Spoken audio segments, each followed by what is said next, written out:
নমস্কার বন্ধুরা, আজকে শুক্লা রান্নাঘরে অনেক অনেক সবাইকে স্বাগত। আজ আর একটা নতুন রেসিপি নিয়ে চলে এসেছি। আজকে রেসিপি হবে কুমড়োর তরকারি। আমি কিভাবে বানাচ্ছি প্রথম থেকে শেষ পর্যন্ত পুরো ভিডিওটা দেখতে থাকুন, আশা করি ভালো লাগবে।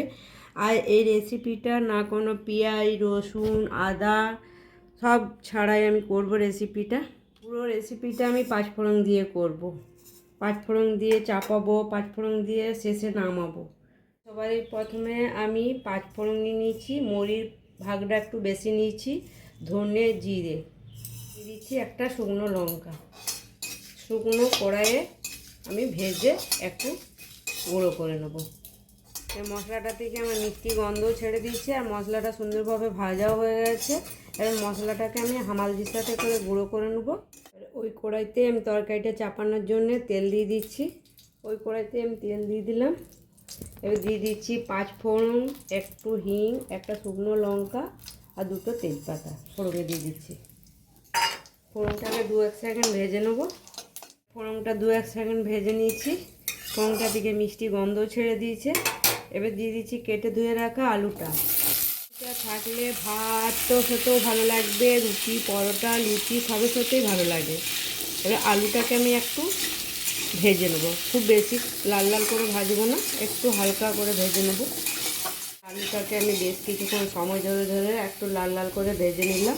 আমি দিয়ে দিচ্ছি ঝালের জন্যে কয়েকটা চেরা কাঁচা লঙ্কা, পরিমাণ মতো নুন, দিয়ে দিচ্ছি হলুদ গুঁড়ো। এবার কালারের জন্য দিয়ে দিচ্ছি কাশ্মীরি লঙ্কা, দিয়ে দিচ্ছি কেটে রাখা কুমড়োটা। এবার দিয়ে দিচ্ছি চিনি। কুমড়োর তরকারি যেহেতু একটু মিষ্টি মিষ্টি ভালো লাগে। এবার এইভাবে আমি গ্যাসটাকে লো করে ঢাকা দিয়ে রান্না করে নেবো। কুমড়োর থেকে দেখি কতটা জল বেরোচ্ছে, সেইভাবে জলটা দেবো। এই কুমড়োর তরকারিটার থেকে অনেকটা জলও বেরিয়েছে আর আমি খুব একটু জল দিয়েছি। এই জলে আমার সিদ্ধ হয়ে গেছে।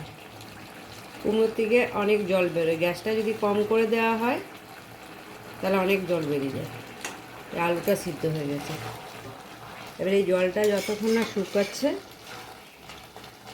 আমি নাড়াচাড়া করে শুকিয়ে নেব জলটাকে।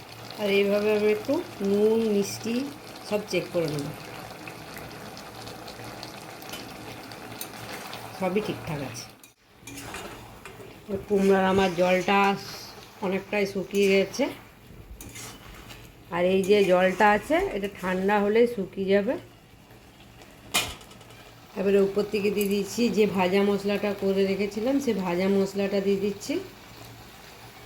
আর দিয়ে দিচ্ছি সবার শেষে একটু কসুরি মেথি। কসুরি মেথিটাকে আমি একটু আগে ভেজে নিয়েছিলাম, ভেজে গুঁড়ো করে দিচ্ছি।